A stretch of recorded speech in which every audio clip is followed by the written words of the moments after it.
Hello friends, ഇന്നത്തെ എപ്പിസോഡിൽ സത്യഭാമ വിഷ്ണുവിനെ അന്വേഷിച്ച് പുറപ്പെട്ട സമയത്ത് ശാലിനി വിഷ്ണുവിനെ കണ്ടെത്തുന്നതിന് വേണ്ടിയുള്ള നീക്കങ്ങൾ തന്റെ പദവി അനുസരിച്ച് ശാലിനിയും നടപ്പിലാക്കുന്നു. അങ്ങനെ പോലീസ് ഡിപ്പാർട്ട്മെന്റിലേക്ക് കൺട്രോൾ റൂമിലേക്ക് വിവരങ്ങൾ അറിയിച്ചതിന് ശേഷം ശാലിനി വിഷ്ണുവേട്ടനെ അന്വേഷിച്ച് അവിടെ നിന്ന് പുറപ്പെട്ടു. ക്ഷേത്ര പരിസരത്ത് എവിടെയെങ്കിലും വിഷ്ണുവേട്ടൻ ഉണ്ടാകുമെന്നുള്ള പ്രതീക്ഷയായിരുന്നു ശാലിനിയുടെ മനസ്സിൽ. വിഷ്ണുവേട്ടൻ തന്നെ തനിച്ചാക്കി ഇവിടുന്ന് എവിടേക്കും പോവുകയില്ല എന്നും ഒരു കടുങ്കയും വിഷ്ണുവേട്ടൻ ചെയ്യുകയില്ല.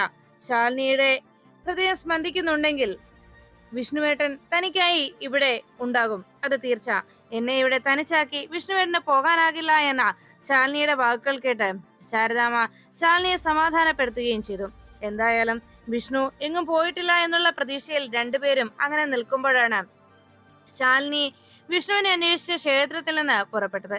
ഈ സമയത്ത് വിഷ്ണു ശാലിനിയുടെ നാവിൽ നിന്ന് സത്യങ്ങൾ പുറത്തു കൊണ്ടുവരണമെന്ന് തീരുമാനിച്ചു. ശാലിനി ശാലിനിയുടെയും വാക്കുകൾ, സത്യഭാമ ചോദിച്ച ചോദ്യങ്ങൾക്ക് നൽകിയ ആ മറുപടികൾ വിഷ്ണുവിന്റെ മനസ്സിലേക്ക് വീണ്ടും വീണ്ടും വന്നുകൊണ്ടിരുന്നു. സത്യമോൾ ആരാണെന്നും സത്യമോളുടെ അമ്മ ശാലിനി തന്നെയല്ലേ എന്ന് ചോദിച്ചപ്പോ ശാലിനി തന്നെ പ്രസവിച്ച കുട്ടിയാണ് സത്യ എന്നുള്ളത് ശാലിനി വെളിപ്പെടുത്തി. എന്നാൽ ആ കുഞ്ഞ് എവിടെ വെച്ച് ജനിച്ചു, എന്ന് ജനിച്ചു, ആ കുട്ടിയുടെ അച്ഛൻ ആരാണ് എന്ന സത്യാമ്മയുടെ ചോദ്യങ്ങൾക്ക് മാത്രം ശാലിനി മറുപടി നൽകിയില്ല. എനിക്കത് പറയാൻ കഴിയില്ല എന്നുള്ള ശാലിനിയുടെ വാക്കിൽ നിന്ന് ശാലിനി മനഃപൂർവ്വം എന്തോ രഹസ്യം മറച്ചു വെക്കുന്നുണ്ട് എന്ന് വിഷ്ണു മനസ്സിലാക്കുന്നു. അതുകൊണ്ട് തന്നെ ആ സത്യങ്ങൾ ശാലിനിയുടെ നാവിൽ നിന്ന് തന്നെ പുറത്തു കൊണ്ടുവരുമെന്ന് വിഷ്ണു തീരുമാനിച്ചു. അതിനെന്താണ് പോംവഴി എന്നിങ്ങനെ ആലോചിച്ച് ആ ക്ഷേത്രത്തിന് അടുത്തുള്ള ആ വലിയ പാറക്കെട്ടിന് മുകളിൽ വിഷ്ണു ആലോചനയോടെ നിന്നു. ഇപ്പോഴത്തെ ഈ അവസ്ഥയിൽ താൻ ഒരു കാരണവശാലും സത്യാമ്മയുടെ മുന്നിലേക്ക് പ്രത്യക്ഷപ്പെട്ടാൽ അമ്മ തന്നെ കൊണ്ട് മധുശ്രീയുടെ കഴുത്തിൽ താലി ചാർത്തിക്കും. മധുശ്രീയുടെ കഴുത്തിൽ താൻ താലി ചാർത്തി കഴിഞ്ഞാൽ പിന്നെ തന്റെ ശാലിനിയോടൊപ്പമുള്ള ഒരു ജീവിതം പിന്നെ ഒരിക്കലും ഉണ്ടാകാൻ പോകുന്നില്ല. എങ്ങനെയും താനൊരു വിവാഹം കഴിക്കണമെന്ന് മാത്രമാണ് അമ്മയുടെ ആലോചന. എന്നാൽ ശാലിനിയുടെ ഭാഗത്തുള്ള ന്യായം എന്താണെന്നോ സത്യം എന്താണെന്നോ മനസ്സിലാക്കാനോ അതിനെക്കുറിച്ച് കൂടുതൽ അറിയാനോ അമ്മ ഇപ്പോഴത്തെ സാഹചര്യത്തിൽ ശ്രമിക്കില്ല. അതുകൊണ്ട് മധുശ്രീയുടെ കഴുത്തിൽ താലി ചാർത്തണമെന്ന് നിർബന്ധം പിടിക്കുന്ന അവസ്ഥയിൽ തനിക്ക് മറ്റൊന്നും ചെയ്യാനുമാവില്ല. അതുകൊണ്ട് തന്നെ തൽക്കാലം അമ്മയുടെ കൺമുന്നിൽ ചെന്ന് പെടാതെ മാറി നിൽക്കുന്നത് തന്നെയാണ് നല്ലത് എന്ന് വിഷ്ണു തീരുമാനിച്ചു. അല്ലാത്ത പക്ഷം അമ്മയുടെ ജീവനും ആപത്തുണ്ടാകുമല്ലോ എന്നതായിരുന്നു വിഷ്ണുവിന്റെ ആശങ്ക. അങ്ങനെ വിഷ്ണു അതിനെക്കുറിച്ച് ആലോചിച്ച് ആ പാറക്കെട്ടിന് മുകളിൽ അങ്ങനെ നിൽക്കുമ്പോഴാണ് സത്യാമ്മയുടെ വീട്ടിൽ ഈ വിവരങ്ങളൊക്കെ അറിയാതെ രാഘവൻ നായർ രാവിലത്തെ പത്രമൊക്കെ വായിച്ചങ്ങനെ ഇരിക്കുമ്പോൾ ശ്യാമ വന്ന് ഭക്ഷണം കഴിക്കുന്നതിനെ കുറിച്ചൊക്കെ സംസാരിച്ചു.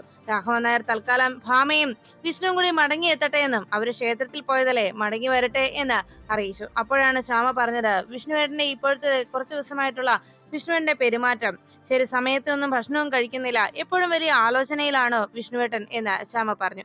അത് കേട്ട ഉടനെ രാഘവൻ നായർ പറഞ്ഞു, എന്റെ മോന്റെ ജീവിതം ഇത് എങ്ങോട്ടാ പോകുന്നതെന്ന് എനിക്കറിയില്ല. അവനാകെ നിരാശയിലും സങ്കടത്തിലുമാണ്. എന്നാൽ മകന്റെ കണ്ണുനീര് കാണാനോ അവന്റെ സങ്കടങ്ങൾ മനസ്സിലാക്കാനോ ഇവിടെ ഭാമയിട്ട് ശ്രമിക്കുന്നുമില്ല. ഭാമയുടെ സ്വഭാവം തന്നെ കണ്ടില്ലേ. സ്വന്തം മക്കളുടെ മനസ്സ് തിരിച്ചറിയാനും അവരുടെ വേദന എന്താണെന്ന് മനസ്സിലാക്കാനുമുള്ള ഒരു നീക്കമോ അങ്ങനെ ഒരു മനസ്സോ ഭാമയ്ക്കും ഇല്ലാതായി.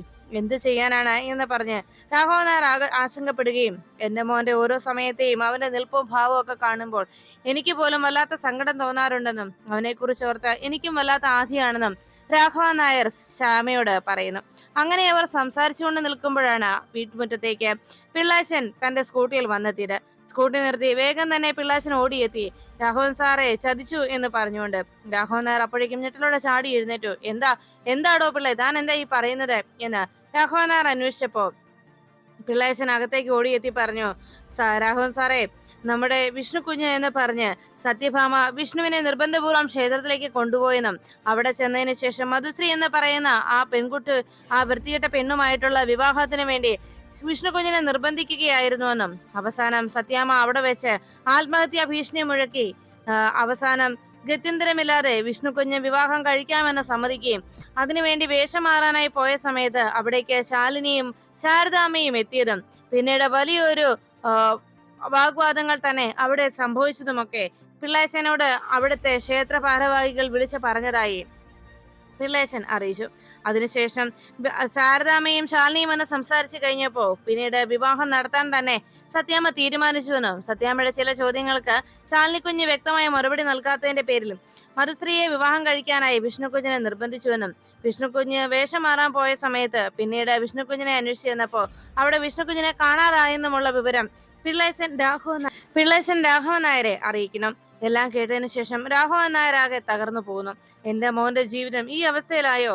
ഭാമ എന്തിനിങ്ങനെ ഒരു ചതി എന്നെ മോനോട് കാട്ടി എന്ന് വിചാരിച്ചുകൊണ്ട് എന്റെ പൊന്നുമോനെ നീ ചതിച്ചോടാ എന്ന് ചോദിച്ച് രാഘവൻ നായർ നെഞ്ചത്ത് കൈവച്ച് അങ്ങനെ സങ്കടപ്പെട്ട് നിൽക്കുമ്പോൾ സത്യഭാമ തിരികെ വീട്ടിലേക്ക് വന്നെത്തുന്നു. രാഘവൻ നായര് സത്യഭാമയുടെ കൂടെ ആ വീട്ടിൽ നിന്നിറങ്ങിയ വിഷ്ണുവിനെ സത്യഭാമയോട് ചോദിച്ചു, ഭാമയെ എന്റെ മോൻ എവിടെ, എന്റെ വിഷ്ണു എവിടെയെന്ന് എന്ന് രാഘവൻ നായർ ചോദിക്കുമ്പോ സത്യഭാമ തല കുനിച്ചങ്ങനെ നിൽക്കുകയാണ്. ഭാമേ, നിന്റെ പിടിവാശിയും നിന്റെ അഹങ്കാരത്തിനും നീ എന്റെ മക്കളുടെ ജീവൻ തന്നെയാണോ കുരുത്തി കൊടുക്കുന്നതെന്ന് രാഘവൻ നായരുടെ ചോദ്യത്തിന് മറുപടിയില്ലാതെ സത്യഭാമ അങ്ങനെ തലകുനിച്ച് നിൽക്കുകയും വിഷ്ണുവിന് ഇത്രയും നാളും അവൻ ശാലിനിയെ മാത്രം മനസ്സിൽ കൊണ്ടു നടന്ന് ശാലിനിയുമായിട്ടുള്ള ജീവിതം മാത്രം മോഹിച്ച് അവൻ കഴിഞ്ഞു. ഇനിയും അവന്റെ ജീവിതം ഇങ്ങനെ വെറുതെ വിടാൻ, അവനെ ഒറ്റയ്ക്ക് വിടാൻ ഞാൻ ആഗ്രഹിക്കുന്നില്ല. രാഘവേട്ടനും അവന്റെ ജീവിതം കാണാറുള്ളതല്ലേ, ഇനിയും അവനിങ്ങനെ ഒറ്റയ്ക്ക് ജീവിക്കണമെന്നാണോ രാഘവേട്ടനും പറയുന്നത് എന്ന് ചോദിച്ച് സത്യഭാമ രാഘവൻ നായരുടെ നേരെ ശബ്ദമുയർത്തുമ്പോൾ രാഘവൻ നായർ പറഞ്ഞു, ഭാമേ ഇനി നീ സംസാരിക്കരുത്. നിന്റെ ഈ അഹങ്കാരവും പിടിവാശിയും ഒക്കെയാണ് എന്റെ മക്കളുടെ ജീവിതത്തെ ഇതുപോലെ ആക്കി തീർത്തത്.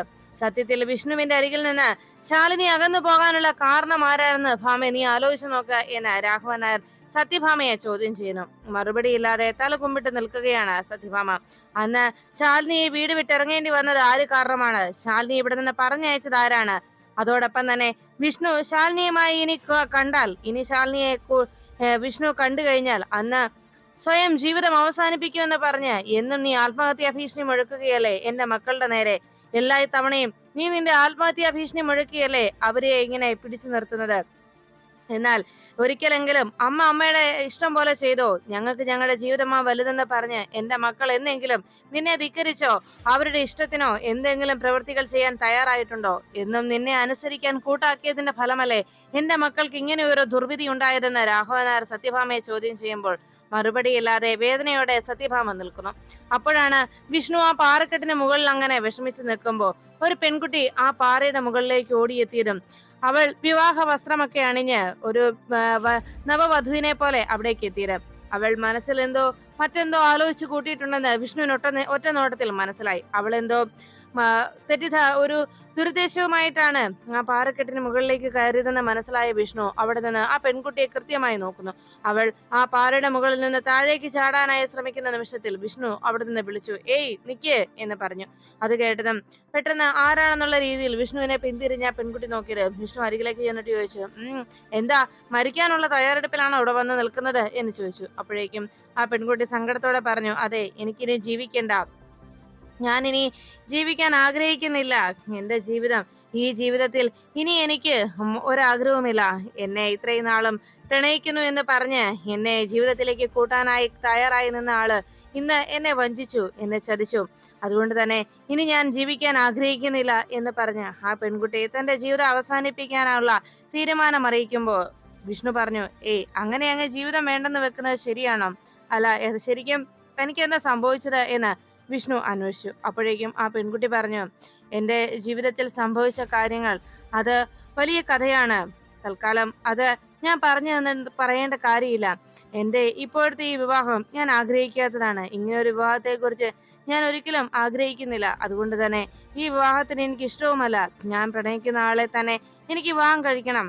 എന്നാൽ അയാൾ ഇപ്പോ എന്നെ വിവാഹം കഴിക്കുന്ന അല്ലെങ്കിൽ ഇന്നത്തെ എന്റെ വിവാഹത്തിന് മുമ്പ് തന്നെ എന്നെ കൂട്ടിക്കൊണ്ടു പോകാമെന്ന് പറഞ്ഞ് അയാളും എന്നെ വഞ്ചിച്ചു. ഇനി എനിക്ക് ജീവിച്ചിരിക്കാൻ ആഗ്രഹമില്ല എന്ന് പറഞ്ഞ് ആ പെൺകുട്ടി മരിക്കാനുള്ള തീരുമാനത്തോടെ ആ പാറക്കെട്ടിന് മുകളിൽ നിന്ന് താഴേക്ക് ചാടാൻ പോവുകയാണ് എന്ന തീരുമാനത്തിൽ ഉറച്ചുകൊണ്ട് അങ്ങനെ നിൽക്കുമ്പോൾ വിഷ്ണു പറഞ്ഞു, അതെ, ഒരു കാര്യം ഞാൻ പറഞ്ഞോട്ടെ. എന്തായാലും താൻ തന്റെ ജീവിതം അവസാനിപ്പിക്കാനായി പോകുവാന്ന് പറഞ്ഞു. അങ്ങനെ പെട്ടെന്ന് അങ്ങ് ജീവിതം അവസാനിപ്പിക്കുന്നത് എന്തിനാണ്? തന്നോട് ഇതുവരെ വരാന്ന് പറഞ്ഞ് അയാൾ വരാതിരുന്നെങ്കിൽ അതിന് പിന്നിൽ എന്തെങ്കിലും കാരണം ഉണ്ടാവുമല്ലോ. അതാദ്യം കണ്ടെത്തുകയല്ലേ ചെയ്യേണ്ടത്. അയാൾക്ക് ഈ സാഹചര്യത്തിൽ ചിലപ്പോൾ ഇവിടേക്ക് എത്തിച്ചേരാൻ കഴിഞ്ഞില്ല എന്ന് വെച്ച് അയാൾ തന്നെ വഞ്ചിച്ചുവെന്നും തന്നെ സ്നേഹിക്കുന്നില്ല എന്നും തെറ്റിദ്ധരിക്കാൻ പാടുണ്ടോ? ഇപ്പോ എന്റെ ജീവിതത്തിൽ സംഭവിച്ചിരിക്കുന്നത് അങ്ങനെയാണ്. തന്റെ ഇപ്പോഴത്തെ ഈ സംസാരം കേട്ട് കഴിഞ്ഞാൽ ഞാൻ എന്നേ മരിക്കേണ്ടതാണ്. 6 വർഷമായി എന്റെ ഭാര്യ എന്റെ അരികിൽ നിന്ന് മാറി നിൽക്കുന്നു. അവൾ എവിടെയാണെന്നോ എന്ത് ചെയ്തിരുന്നോ എന്നൊന്നും എനിക്കറിയില്ല. അല്ല, ഇപ്പൊ ഞാൻ എന്റെ കഥ തന്നോട് പറയേണ്ട കാര്യമില്ലല്ലോ എന്ന് പറഞ്ഞപ്പോ ആ പെൺകുട്ടി പറഞ്ഞു, ഇല്ല, ഞാൻ എന്തായാലും മരിക്കാൻ തീരുമാനിച്ച ആളല്ലേ. എന്തായാലും സാറിന്റെ കഥ പറ, ഞാനൊന്ന് കേൾക്കട്ടെ. സാറ് പറഞ്ഞല്ലോ എന്നേക്കാളും വലിയ ദുർഘട സന്ധിയിലാ സാറ് നിൽക്കുന്നതെന്ന്. സാർ ഇതിനു മുമ്പേ മരണപ്പെടേണ്ട ആളായിരുന്നുവെന്ന്. ഇങ്ങനെ ഒരു ചിന്താഗതി ആയിരുന്നെങ്കിൽ എന്താണ് സാറിന്റെ ജീവിതത്തിൽ സംഭവിച്ചത് എന്ന് ചോദിച്ചു. അപ്പോഴേക്കും വിഷ്ണു തന്റെ ജീവിതകഥ ആ പെൺകുട്ടിയോട് പറയുന്നു. എന്റെ ജീവിതം, ഞാൻ ഒരു പെൺകുട്ടിയെ പ്രണയിച്ചുവെന്നും അവസാനം അവളെ തന്നെ താൻ വിവാഹം കഴിച്ചു. പിന്നീട് ഞങ്ങളുടെ ജീവിതത്തിലുണ്ടായ വളരെ സുന്ദരമായിട്ടുള്ള നിമിഷങ്ങളായിരുന്നു. ഞങ്ങൾ രണ്ടുപേരും ആദ്യം അവളോട് എനിക്ക് മാത്രമേ പ്രണയമുണ്ടായിരുന്നുള്ളൂ.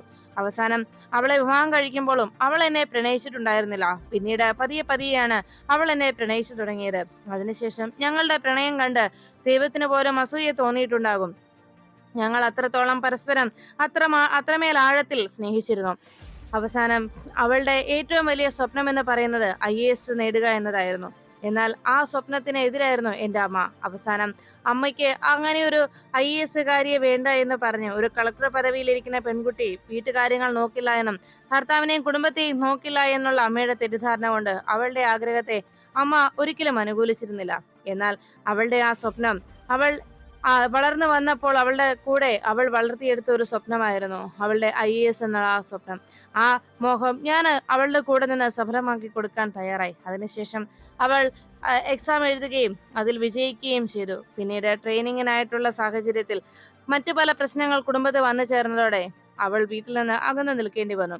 പിന്നീട് ഒരു സുപ്രഭാതത്തിൽ അമ്മ തന്നെ അവളെ വീട്ടിൽ നിന്ന് അകറ്റി നിർത്താനായി തീരുമാനിക്കുകയും ഇനി അവളുമായി താൻ കണ്ടുമുട്ടിയാൽ, ഞാനും അവളും ഇനി കണ്ടുമുട്ടിയാൽ അന്ന് അമ്മ ജീവിതം അവസാനിപ്പിക്കുമെന്നുള്ള ഒരു ഭീഷണി കൂടി ഉണ്ടായതോടെ ശാലിനി എന്നേക്കുമായി എന്റെ അരികിൽ നിന്ന് അകന്നുപോയി. പിന്നീട് 6 വർഷം അവൾ ട്രെയിനിങ്ങിനും മറ്റുമായി മറ്റു സ്ഥലങ്ങളിൽ അവൾ കളക്ടറായി ജോലിയും ചെയ്തു. അവസാനം അവൾ മടങ്ങിയെത്തിയത് 6 വർഷങ്ങൾക്ക് ശേഷമാണ്. വർഷങ്ങൾക്ക് ശേഷം അവൾ മടങ്ങിയെത്തിയതിനു ശേഷം പിന്നെയും ഞങ്ങൾ തമ്മിൽ കണ്ടുമുട്ടുകയും അവൾ എന്റെ അരികിലേക്ക് വരികയും എന്റെ ഭാര്യയായി കൂടെ ജീവിക്കാൻ തയ്യാറാകുകയും ചെയ്തപ്പോ അവസാന നിമിഷത്തിൽ മറ്റു പല പ്രശ്നങ്ങളും വീണ്ടും കുടുംബത്ത് വന്നു ചേർന്നു. ഇപ്പോ അമ്മ മറ്റൊരു വിവാഹത്തിന് എന്നെ നിർബന്ധിക്കുകയാണ്. പക്ഷെ എന്റെ ശാലിനി എന്നെ ഒരിക്കലും ചതിക്കുകയില്ല എന്നും അവൾ എന്നെ ഒരിക്കലും മറക്കുകയില്ല എന്നും എനിക്ക് ഉറപ്പുണ്ട്. അതുകൊണ്ട് തന്നെ എനിക്കിതിന്റെ സത്യാവസ്ഥ കണ്ടെത്തണം. അവൾ എന്തുകൊണ്ട് എന്റെ അരികിൽ നിന്ന് അകന്നു നിന്നുവെന്നും അവൾ എന്റെ അരികിൽ നിന്ന് മറച്ചു വയ്ക്കുന്ന സത്യം എന്താണെന്നും എനിക്കറിയണം. അതിന് തൽക്കാലം മറ്റൊരു പെൺകുട്ടിയുടെ കഴുത്തിൽ താലി ചാർത്തണമെന്ന അമ്മയുടെ ആ തീരുമാനത്തെ എങ്ങനെയും മറികടക്കണം. അതിനെന്തെങ്കിലും ഒരു പോംവഴിയുണ്ടോ എന്ന് ആലോചിച്ചാണ് ഞാൻ വന്നത്. ഇനിയും ആ ക്ഷേത്രത്തിൽ ഞാൻ നിന്നിരുന്നെങ്കിൽ ഇന്ന് എന്റെ വിവാഹം, എനിക്കിഷ്ടമില്ലാത്ത മറ്റൊരു വിവാഹത്തിന് ഞാൻ തയ്യാറാകേണ്ടി വരുമായിരുന്നു. അതുകൊണ്ട് അമ്മയുടെ ആ തീരുമാനത്തെ ചെറുതു നിൽക്കാൻ വേണ്ടിയാണ് ഞാൻ അവിടെ നിന്ന് രക്ഷപ്പെട്ടു പോകുന്നത്. ഇന്നത്തെ ഈ വിവാഹത്തിൽ എനിക്ക് ഒട്ടും താല്പര്യവും ഉണ്ടായിരുന്നില്ല. എന്റെ ശാലിനി എനിക്ക് തിരികെ എന്റെ ജീവിതത്തിലേക്ക് കൊണ്ടുവരണം. അതിന് ഈ വിവാഹത്തിൽ നിന്ന് രക്ഷ നേടുന്നതിന് വേണ്ടിയാണ് ഞാൻ ഇവിടേക്ക് എത്തിയത് എന്ന് വിഷ്ണു ആ പെൺകുട്ടിയോട് പറഞ്ഞു. അതെല്ലാം കേട്ട് കഴിഞ്ഞാലും ആ പെൺകുട്ടി പറഞ്ഞു, അങ്ങനെയാണെങ്കിൽ ഞാനൊരു കാര്യം പറയട്ടെ. ഇപ്പോ സാറിന് ആവശ്യം ഈ അമ്മ നിർബന്ധിക്കുന്ന ആ വിവാഹത്തിൽ നിന്ന് രക്ഷപ്പെടണം, അതല്ലേ? അങ്ങനെ ഒരു സാഹചര്യമല്ലേ സാർ ഇപ്പോൾ ആവശ്യപ്പെടുന്നത്? എങ്കിൽ ഒരു കാര്യം ഞാൻ പറയട്ടെ. ഇപ്പോഴത്തെ സാറിന്റെ ഭാര്യയുടെ ആ ഒളിച്ചുകളിയും കൂടി കണ്ടെത്തുന്നതിന് വേണ്ടി ഒരു കാര്യം മാത്രം ഇനി ചെയ്താൽ മതി. സാറ് സത്യമായിട്ടും ഇതിന്റെ യഥാർത്ഥ സത്യം കണ്ടെത്താനായിട്ട് ഒരു നാടകം നമുക്ക് കളിക്കാം. ഞാനും സാറിനൊപ്പം നിൽക്കാം. സാറിന്റെയും എന്റെയും വിവാഹം നടന്നുവെന്ന് പറഞ്ഞുകൊണ്ട് സാറ് ഇപ്പോ എന്നെയും കൂട്ടി സാറിന്റെ വീട്ടിലേക്ക് പോകണം. ഞാൻ സാറിന്റെ കൂടെ എല്ലാത്തിനും ഒപ്പം നിന്ന് ഞാനും അഭിനയിക്കാം. സാറിന്റെ ഭാര്യയായിട്ട് ഞാൻ ആ വീട്ടിലേക്ക് വരാം. നമുക്ക് രണ്ടുപേർക്കും അഭിനയിച്ചാൽ മാത്രം മതിയല്ലോ. അങ്ങനെ ഒരു അഭിനയം നമുക്ക് സാറിന് അമ്മയുടെ മുന്നിൽ നടത്താം. സാറ് മറ്റൊരു പെൺകുട്ടി വിവാഹം കഴിച്ചെന്ന് പറഞ്ഞാൽ പിന്നെ അമ്മ ഇപ്പോൾ ആഗ്രഹിച്ച ആ വിവാഹത്തിന് അമ്മ ഒരിക്കലും നിർബന്ധിക്കുകയില്ല. എല്ലാവരുടെയും മുന്നിൽ നമ്മൾ ഭാര്യ ഭർത്താക്കന്മാരെ പോലെ അഭിനയിക്കാം. അപ്പോ സാറിന്റെ ഭാര്യയ്ക്കും സാറിനെ അത്രത്തോളം ഇഷ്ടമായതുകൊണ്ട് സത്യങ്ങൾ സാറിന്റെ മുന്നിൽ തുറന്നു പറയാതിരിക്കാനാവില്ല. അതുകൊണ്ട് തന്നെ സാറിന്റെ അരികിലേക്ക് എത്തി സത്യങ്ങൾ തുറന്നു പറയാൻ അവർ നിർബന്ധിതയാകും. അവസാനം എല്ലാ സത്യങ്ങളും സാറിന് മനസ്സിലാക്കാനും കഴിയും. അതോടൊപ്പം സാറിന്റെ അമ്മയുടെ ഭീഷണിയെ സാറിന് തരണം ചെയ്യാനും കഴിയും. ഇങ്ങനെ ഒരു നാടകം നമുക്ക് അവരുടെ മുന്നിൽ നടത്തുകയാണെങ്കിൽ സാറിന് അതിന് സമ്മതമാണോ എന്ന് ചോദിച്ചതും വിഷ്ണു പറഞ്ഞു, ഇതിന് എനിക്ക് എന്താ സമ്മതക്കുറവ്? എനിക്ക് എന്റെ ശാലിനിയെ തിരികെ കിട്ടണം. എന്റെ ശാലിനിയെ ഒത്തൊരു ജീവിതം, അത് മാത്രമാണ് ഞാൻ ആഗ്രഹിക്കുന്നത്.